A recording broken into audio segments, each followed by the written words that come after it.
a movement of which you're all part of just by your presence here today. You know, when I came here today, it actually surprised me that in this group here, in this bunch of people with no coordination, are men that I have trained with in militia units for the last 20 years. Good men, some of your Texans right here. Men who I know are the kind of people that we all want our militias to be. They are here. They are working. There's that part of the movement. There is the movement that's represented by Sheriff Mike, who won one of the biggest and most important court cases for liberty that's ever been held in the courts of this land. Let me tell you something, Big Springs, you're blessed here today to have so much represented. Mike Vanderbilt. I've known Mike for 20 years now. How did I come to know Mike? Because Mike was the only person in the world that had the courage to take on Morris Dees back in the 1990s when the Southern Law and Poverty Center was lying about everything, filling their coffers from their lies, and Mike began what became known as Dees Watch. Mike became involved in the constitutional militia movement primarily through Mike. He claims I got him drunk in a tent one night, but don't listen to that. All right? The point I'm trying to make here is that many of you are new to this movement. Maybe this is your first rally. You wonder, does this stuff do any good? Does showing up here like this, does it really do any good? Let me tell you, the purpose of Open Carry Texas, if I'm not mistaken, is to make the site of honest citizens in a peaceful pursuit of their lives, packing a weapon, a common sight that does not raise an eyebrow, does not bring about the attention of law enforcement. Let me tell you something. How many of you guys were at the Temple rally when Sergeant Gresson was actually arrested and harassed? How many were there? How many police were at that rally? And up on the rooftops, they were on the rooftops, they were everywhere. Hundreds. Hundreds. How many of you were at San Antonio at the Alamo? There was a lot of policemen there, but not as many. And the mood was different. How many stand here today at Big Spring, Texas to keep an eye on you? None. The biggest badge that's here right now is here to side with you, here to stand with you. Does this type of activism work? Does it have an effect? Tell me. Because it does. Just the fact that we are reintroducing into our political dialogue things like individual liberty, the right to keep and bear arms, the very idea that we really don't give a damn how many laws you pass. We will never surrender the essential liberties that our fathers bought in blood on battlefields all over this world. We don't care what you do. We will never surrender those essential liberties. We are at a great crossroads in this country. Mike has hit upon it. It's two countries. We're going to decide. This question will not go much longer unanswered. And if it is to be decided in our favor, it is going to require hard work. It is going to require the kind of dedication that we all read about in the history books. Those guys who gave up, we all know the words, right? Their lives, their fortunes, their sacred honor. We've all read what Rush Limbaugh's father wrote about what happened to those men who actually signed that Declaration of Independence. How many of them lost family, lost property, lost their lives? Spent years in horrible prison holes out in the bay to die only of the sicknesses and the rheumatism that came from it. The sacrifices that were made. We're coming to that time again. I want to tell you something. I'm nobody. I've done a lot of things. I was a Minuteman. We spent 5 years down on the border interdicting illegal aliens and drugs. I was the National Operations Director for the Minuteman Civil Defense Corps. I ran the New Mexico Minutemen. I was at one time president of the Patriots Border Association. But I'm nobody. I'm a guy who works in a gas plant in eastern New Mexico. But you know what? The people who built this country, the people who fought and bled at the battlefields at Bunkers Hill, Cowpens, and everywhere else, they were nobody either. They were just people. But they were people driven by one common thing. And that was the belief that they had the right to choose their own destiny, that they had the right to live their lives as they saw fit, to worship their gods as they saw fit, to teach their children the life lessons that they wanted their children to learn. Tyranny is not a word that is being used a lot. It's coming more and more into our vocabulary again.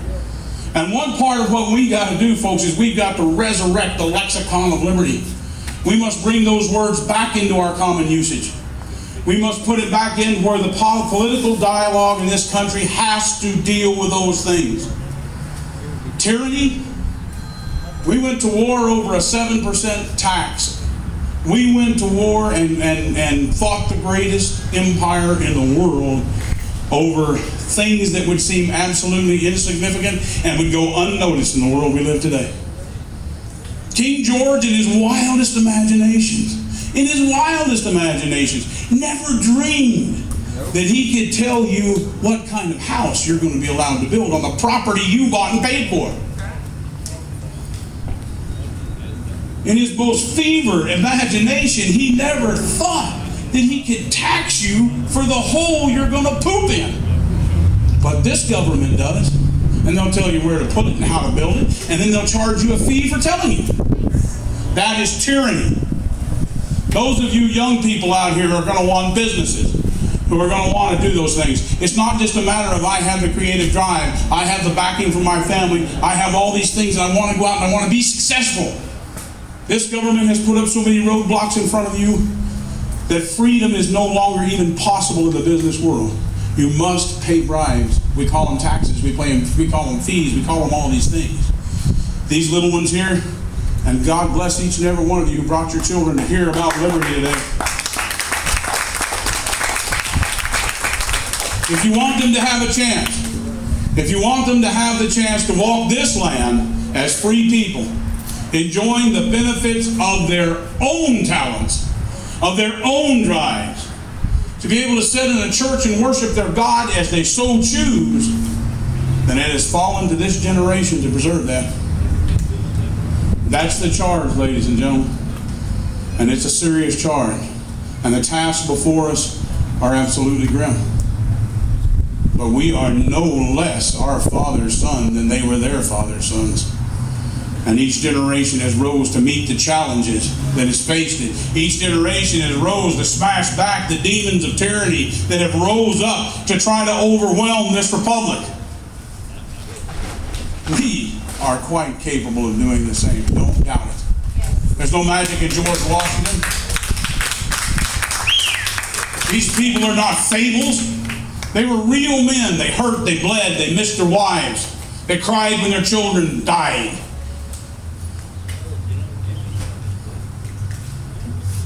They did it because they had a concept of something bigger than themselves. They did it because they believed that a human being should have the right to walk a street with no man's permission, to go as far as his talents would take him and his courage would push him. And as long as he was doing no other man hurt, why should there ever be anyone to stop him? Why? Because there are small men who run tyrannies. Small men who forever live in the terror of men better than themselves. And I'm not talking about great athletes. I'm not talking about astronauts or Medal of Honor winners. I'm talking about you. The people who go through life every day raising your families and being successful in your own ways, they never are comfortable with you. Because they always want you to want them. And to want them, they have to take things away from you and make you come to them for it. So far from fearing this Leviathan, far from being afraid of this Leviathan, far from staying at home and saying, I don't want to be on the list, somebody will see me. Let me tell you something, you're on the list.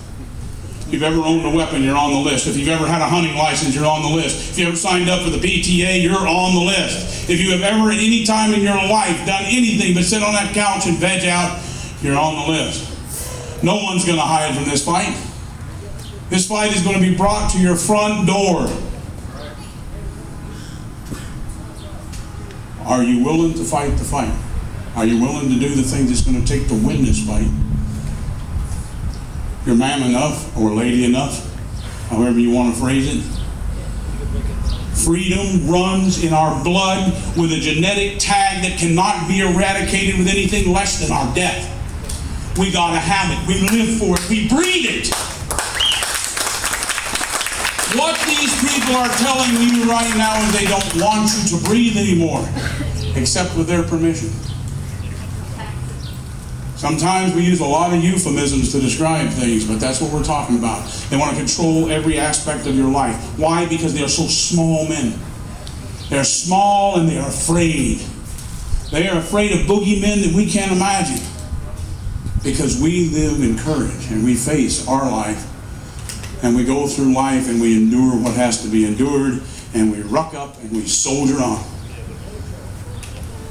They can't. It's not in them. And they hate you for the fact you can't. We all claim to love our children. We will buy them the best running shoes. We'll make sure they get a batting coach. We'll do all of these things. But are we willing to sacrifice what it has to take to give these kids the opportunities we had? Right now, because of the debt this nation is saddled with, it is highly doubtful that your children will live at the level of wealth that you live at now. It's very doubtful. It's going to be very, very difficult. Already in this country now, we're beginning to see our standard of living slip arming. Stores aren't as clean. Electricity goes out a little more often. Things don't run on time. It's happening to us right now. The only thing it takes to stop this monster is to stand up. You don't have to be good at it. You don't have to be particularly brave. Be scared, but stand up. Tremble in your boots, but stand. Every major thing that this government has ever tried to do to force tyranny upon the people of America, when the people growl even a little bit, they back down. We have to learn to growl. We have to learn to growl in unison. We have to learn that we throw these words around, but I wonder how many of us really believe it. We are the masters of our destiny, and we are the masters of our political servants. How many of you really truly believe that? How many of you are willing to live like that? Somebody said last night in one of the discussions, you were trying to run a training mission and, people are busy and whatnot. Sorry, liberty has to be your mission. Liberty has to be your recreation. Liberty has to be what you eat, live, and breathe if you want to hold on to it. It's that valuable. It's that valuable. So believe me, as you stand here today, you've really been blessed to hear so many of the greats of the Patriot movement. You really have been. You are honored that your own police department trusts you enough that they're not out here with their presence.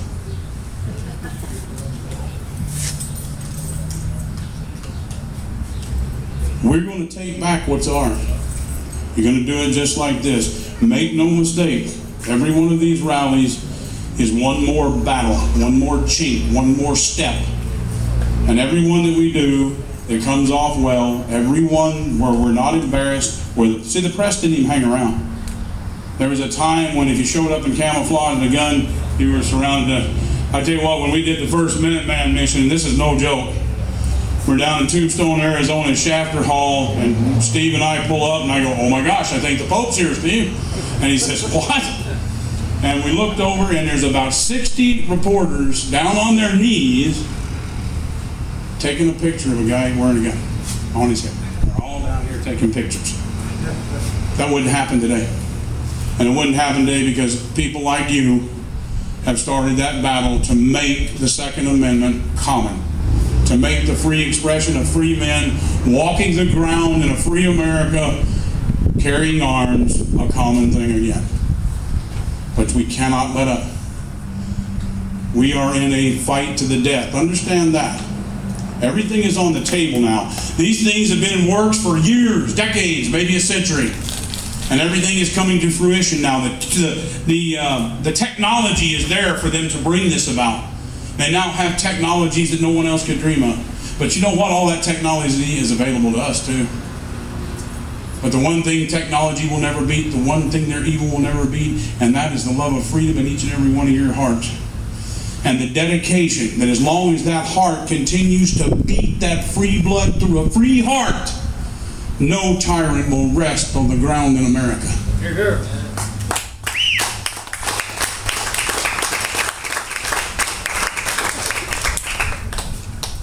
I ask all of you, do not leave here without a name and an address of somebody near you. Join together, people. As hard as all of this is, there are people today who are training to take your freedom away from you. They're being paid by bad men to learn the necessary skills to rob you of your heritage, to rob you of your culture, to rob you of your treasure, to rob you of your life. Now, how hard should you be working to stop that?